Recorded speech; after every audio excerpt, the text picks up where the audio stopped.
네, 오늘 두 번째 헤드라인 바로 한번 살펴보시죠. 오늘의 두 번째 헤드라인은요. 2차 전지 반등에 관해서 저희가 내용을 준비를 해봤습니다. 사실은 이제는 바닥일까에 관한 이야기들 예전부터 많이 드렸던 것 같은데요. 2차 전지가 반등을 해주면서 전반적으로 시장의 모멘텀들이 살아나는 느낌이 들기도 하고 그간 2차 전지주를 안 좋게 봤던 이제 투자자분들도 조금씩 시각이 변화되는 느낌도 보여집니다. 이 헤드라인은 또 저희가 어떻게 해석을 해볼까요, 대표님? 일단 2차 전지는 어저께 갑작스럽게 좀 상승세가 시연이 되면서 갑자기 무슨 일이지라는 생각을 하신 분들도 좀 계셨을 것 같아요. 근데 시장에서 해석은 이제 공매도가 재개가 되다 보니까 아무래도 공매도 재개 때문에 2차 전지가 올라오는 것일 것이다라는 이야기와 오늘 조선도 지금 굉장히 좀 부정적인 리포트가 하나 나오기도 했지만 공매도 재개에 따른 움직임일 수도 있다라는 이런 시각들이 좀 나오기 시작을 했습니다. 거기다가 지금 K칩스 법안이 나왔는데 거기 2차 전지도 포함될 수 있다라는 이야기 나오고 있더라고요. 그래서 이런 부분도 어느 정도 좀 뒷받침을 해주지 않았나라고 생각을 하고 있고 어저께 2차 전지 종목군들이 올라왔을 때 사실 시장에서 명확한 이유를 우리가 찾기는 좀 어려웠어요. 저도 계속해서 좀 찾아봤는데 3월 초에 이제 인터배터리라고 해서 세계 최대의 이제 배터리 행사가 열리는데 그 요인일까라도 한번 생각을 해봤고 하지만 일정이 남아 있다라는 부분과 이런 부분들이 있었는데 어저께 LG 에너지 솔루션에서 유럽 배터리사 쪽으로 이제 뭐 수주 소식이라던가 그런 부분으로 사실 이렇게까지 움직이는 건 약한데 일단은 저는 공매도 쪽에 한 표를 일단 던지고 싶고요. 그리고 바닥권에서 오늘도 기관 매수세가 유입되면서 LG 에너지 솔루션이 여전히 좀 수급을 좀 가져가고 있는 상황. 삼성 SDI도 기관의 수급이 좀 유입되고 있는 상황인데 어저께 이어서 만약에 오늘 마찬가지로 외국인과 기관의 양매수세가 좀 끝까지 이어진다라고 했을 때는 저는 긍정적인 시그널로 좀 보여줄 수는 있다라고 생각은 하지만 다만 2차 전지 관련주들은 이거는 하나 보셔야 되는 게 이게 이런 부분들이 포착이 된다라고 해서 우리가 추세적으로 아직 공매도에 대한 부분은 우리도 추측이기 때문에 이게 추세적으로 예전처럼 강하게 시세가 쭉 이어가는 부분에 있어서는 저는 아직은 좀 아닐 수도 있다라고 보고 있고요. 일단 이런 부분들이 하나의 시그널적인 요소로 바닥이 잡혔다라는 부분들로 우리가 좀 인식을 할 수 있는 정도이지 이게 추세적인 엄청난 상승으로 보기엔 어려울 것 같고요. 일단 업황에 대한 아직도 어려움 그리고 미국 쪽과 유럽 쪽의 정책적인 불확실성 여전히 존재한다라는 점은 항상 좀 유념을 하셔야 될 것 같습니다.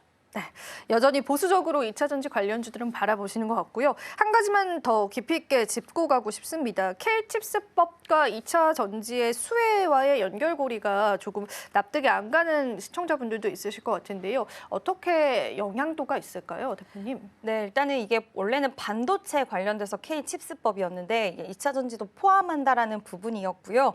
결국에는 이제 세액 공제 같은 부분들이 이제 시설 투자 이런 것들 하면 공제해주겠다라는 부분이고 지금 포스코 퓨처행 같은 경우에도 이번 실적 발표를 보면 무리한 투자를 단행을 해서 부채 비율이 급증을 하고 있다라는 이야기들이 있어요. 결국에는 기업들의 입장에서는 계속해서 시설이라든지 이런 부분들 투자를 할 수밖에 없는 상황인데 이런 부분에 있어서 세액 공제를 받을 수 있다라는 혜택 이런 것들은 상당히 그 비율을 보면 꽤 높게 올라가더라고요. 공제 비율이. 그렇다 보면 기업들의 입장에서도 부담을 덜어낼 수가 있는 거고 지금 재무적으로 악화된 이런 상황들 속에서 이제 시장에서는 좀 희망을 찾을 수 있는 어떤 부분이기 때문에 이와 관련돼서 포함이 된다라는 건 2차 전지 관련된 종목군들에게도 좀 좋은 이슈는 맞지 않을까라고 생각을 하고 있습니다. 2차 전지 반등을 기다리셨던 분들 많으셨을 텐데요. 이번에 반등이 사실 추세적인 변환이었으면 좋겠지만 아직 그래도 우리는 염두에 둬야 될 부분들이 많은 것 같습니다. 마지막으로 실적 이야기만 좀 나눠볼게요. 실적이 사실상 2차 전지 관련주들이 좋지는 않은데 이게 시장에서는 또 예상 외의 호실적이다라는 이야기도 나오더라고요. 그래서 어떤 맥락에서 봤을 때는 이러한 이야기가 좀 이해가 안 가는 부분들도 있는데요. 어떻게 풀어볼까요, 시장에서? 네, 일단 개별적으로 좀 실적이 의외로 잘 나온 기업들이 있다 보니까 이제 그런 기업들은 주가 흐름이 굉장히 좋았는데요.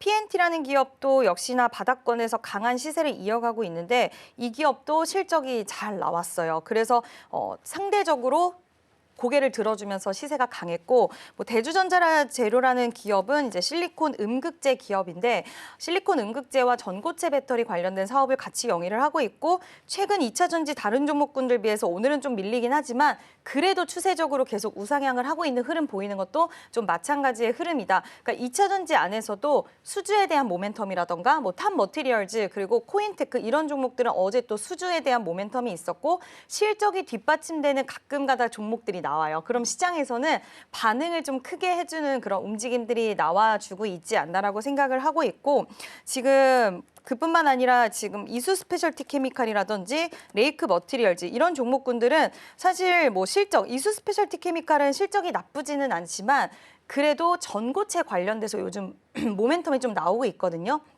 LG 에너지 솔루션, 현대차, 전고체 배터리 관련된 모멘텀과 또 인터 배터리 일정이 있다 보니까 시장에서는 2차 전지 전고체 배터리, 첨단 기술이라는 그 키워드를 가지고 2차 전지 관련주들에게 살짝 눈을 돌려줬는데 거기다 세액 공제라던가 그리고 2차 전지는 이제 어느 정도 실적이 안 좋긴 하지만 바닥을 찍었다라는 인식들도 살짝씩 나오면서 좀 우호적인 환경들이 마련이 되고 있기는 하지만 여전히 실적이 좋지는 않아요. 정말 부채 비율이라던가 그리고 자금 조달에 대한 이슈라던가 이런 것들이 여전히 있기 때문에 그런 부분들과 지금 힘겨루기 시장에서는 바닥이냐 아니면 여전히 힘든 부분에 있어서 끌어당길 것이냐에 대한 좀 싸움이 있는 것 같으니까 지금은 좀 더 지켜볼 구간이 아닐까라고 생각을 하고 있습니다.